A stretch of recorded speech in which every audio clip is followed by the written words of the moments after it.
used for recording of any matter is called as document. वाह वाह वाह वाह.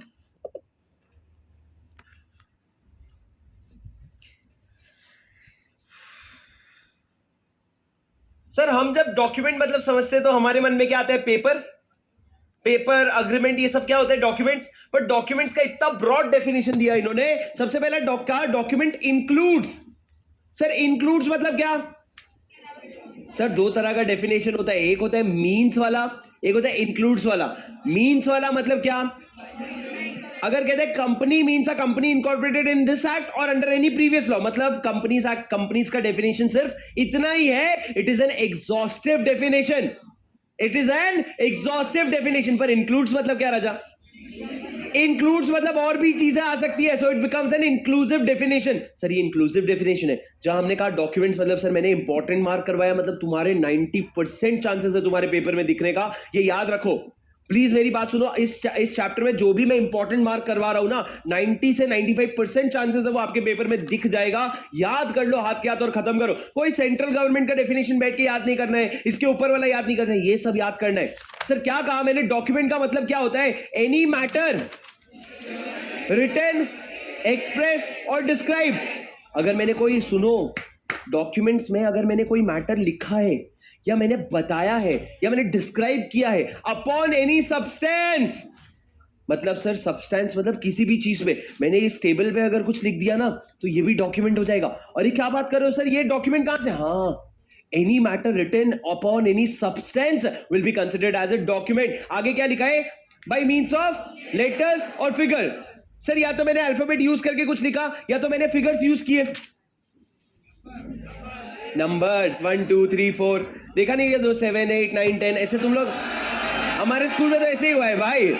सुनो, तो अगर आपने कोई फिगर्स वगैरह ड्रॉ किया, देखा यहाँ पे नंबर, तो ये क्या बन जाएगा सर? ये आपने फिगर्स और लेटर्स यूज किए. और क्यों किया मैंने? टू रिकॉर्ड एनीथिंग, कोई भी मैटर को रिकॉर्ड करने के लिए. तो ये एक डॉक्यूमेंट बन जाएगा. फॉर एग्जाम्पल राजा सुनो, मैंने ईशु को बोला था प्रवीण का मर्डर कर दे. मर्डर करते क्या करना? कॉल. ईशु ने मेरे को क्या किया? मर्डर कर दिया. और जैसे कोई, अगर जैसे बर्थ होता है तो क्या करते हैं, उनके पेट पे लिख देते हैं ना टाइमिंग. अगर कोई जन्म होता है तो जन्म का टाइमिंग लिखते हैं ना, या तो हाथ पे लिख देते हैं या पेट पे लिख देते हैं, साइड में कहीं पे भी लिखते हैं. नहीं, क्या बात कर रहे हो? अरे डॉक्टर सुनो, पैदा हुए नहीं हो ढंग से, अभी सुनो मेरी बात. डॉक्टर क्या करता है? इंस्टेंट उसको रियल टाइम लिखना होता है ना. तो तुमको क्या लग रहा है? मान लो सर्जरी कर रहा है, बच्चे को निकाला, उसके बाद बोलेगा हाँ ठीक है रुक जा, मैं बाहर जाके कंप्यूटर में टाइप करके आएगा क्या? उसके बाद बाजू में नर्स होती है, वो क्या करते हैं? जैसे ही आता है टाइम, या तो नर्स अगर है तो वो लिख लेती है, या फिर वो वहीं पे कहीं पे, या तो हाथ में होता है या फिर बाजू में शीट होता है, वहीं पे कहीं डॉक्टर ही लिख देता है. वही तो बोल रहा हूं, तुमको बड़ा एक्सपीरियंस है. ये देखो ये लिखा हुआ है, बोल रहे हो. इधर देखो सुनो, ठीक है हम लोग गांव वाले, हमारे इधर होता होगा. अब मैं जाके वो डॉक्टर को पूछेगा तेरे को पेन पेपर नहीं मिलता क्या? ठीक है सुनो मेरी बात, जाने दो. सुनो मेरी बात प्लीज, मेरी बात सुनो. सर मैंने क्या कहा? अब ऐसा मेरा तो तुम एग्जाम्पल ही खराब कर दिया पूरा. मैं बोल रहा था कि मान लो अगर पेट पे ऐसा उन्होंने टाइम लिख दिया तो वो क्या डॉक्यूमेंट हो गया क्या इनके हिसाब से? हाँ, इनके हिसाब से any matter written upon any substance in the form of letter और figure for the purpose of recording, और ये चारों कंडीशन मीट होते हैं तो वो क्या बन जाएगा? डॉक्यूमेंट. सर अभी एक बात समझना, मैंने ईशू को बोला प्रवीण को मार दे. मैंने बोला प्रवीण को मारते ही तो मेरे को कॉल करके बता देना कितने बजे मारा. ठीक है, उसने कॉल किया, बोले 4:20 पे मैंने 420 को मार दिया. ठीक है, अब मैं क्या कर रहा हूं, यहाँ पे मैंने 4:20 लिख लिया. अब जब प्रवीण के मर्डर का केस इन्वेस्टिगेशन होगा, भाई उसको कुछ हो जाएगा तो मैं फंस जाऊंगा ना. अभी उसको बोल भाई कॉल करके एक बार चेक कर ले सही है कि नहीं, है कि नहीं. वैसे भी जो हरकतें उसकी, पिटना तो जरूर है उसने. सर मेरी बात सुनो, क्या कहा मैंने? अगर मैंने यहाँ पे लिख दिया 4:20, मतलब ये उस केस का एक डॉक्यूमेंट बन जाएगा कि भैया एक मैटर आपने इस सब्सटेंस में लिखा इन the form of letters for the purpose of recording something. तो ये क्या बन जाता है? डॉक्यूमेंट. सर ये 4 कीवर्ड्स याद कर लो. Any matter whether written, express और डिस्क्राइब. इसका शॉर्टकट है sir bed. Matter written, expressed or described upon any substance in the form of letters or figures for the purpose of recording of any matter will be considered as a document. अरे समझ ला का है? हो sir. अब sir तो हमने क्या किया पता है? हम लोगों की आदत है ना, तुम लोगों की, हम लोगों की नहीं, तुम लोगों की। क्या? करेंसी नोट पे लिखने की। हाँ, वो आया था ना बीच में, क्या प्रिया वाला कुछ आया था क्या, नोट जो वायरल हो गया था? सोनम गुप्ता बेवफा है। आपने बोला धोखा दिया तो एक काम करता हूँ, रिकॉर्ड में डाल देता हूँ, सोनम गुप्ता बेवफा है। भैया अगर तुमने ऐसी चीज अगर इंडियन करेंसी नोट पे लिखी है और तुम कह रहे हो हाँ हाँ ये रिकॉर्ड है, लॉ ने कहा भैया इंडियन करेंसी नोट कोई भी रिकॉर्ड नहीं है, आप यहां पे एक्सेप्शन में डाल दो, एक्सेप्ट इंडियन करेंसी नोट। मतलब सर इसको लिखने का पर्पस ये था ताकि लोग जो है रिकॉर्ड के नाम पे नोट पे ना लिखते बैठे।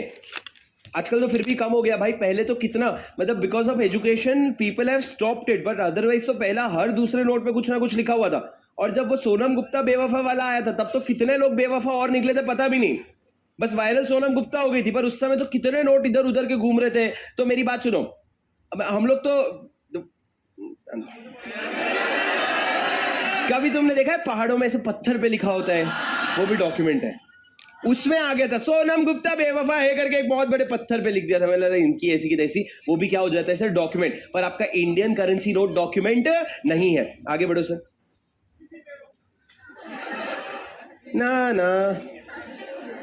लिखो फाइनेंशियल ईयर। सर आज हम पढ़ेंगे the most important definition financial year. Financial year means a year commencing, guess करो सर क्या लिखूंगा, 1 अप्रैल की 1 जनवरी, 1 अप्रैल की 1 जनवरी, 1 अप्रैल।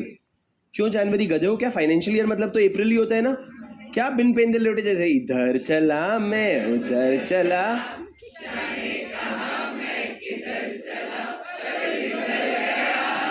तो कौन बचा लेगा? General clause act, because general clause act act as a guard against slip, समझे? सुनो मेरी बात, ये तुम लोगों का हाल कैसा होगा देखना। मैं मतलब इतना पढ़ के परसों हमारा मैराथन वगैरह था, जो May 24 का मैराथन के बाद मैं 4-5 बच्चों को ऐसे लेके गया डिनर पे, तो वो डिनर पे जब गए तो वो कुछ मैं बोला ऐसा, तो कहते सर आप जो बोल रहे हो ना ये इंटरप्रिटेशन है, बट अगर आप कंस्ट्रक्शन पे, मैं बोला मारूंगा पकड़ के, बकवास किए हो तुम तो। उन लोगों का ऐसे अंदर जहन से आ जाता है कि भैया सब कुछ पढ़ाई से रिलेटेड है। इधर देख इशू, हाँ तो अभी तक फिगर पे अटका हुआ है ना। Sir financial year means a year. Sir year का मतलब क्या है? सर एक सवाल आएगा ना, साल का मतलब हम हमारे हिसाब से लेंगे, हिंदू कैलेंडर के हिसाब से लेंगे, हिंदू कैलेंडर के हिसाब से साल का मतलब अलग हो सकता है। कैसे लोगे सर साल का मतलब? तो इन्होंने कहा year shall be as per British calendar.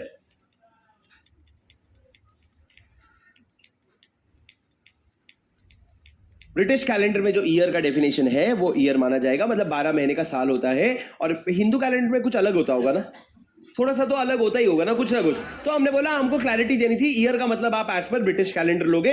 Sir next वाला डेफिनेशन लिखो, गुड फेथ।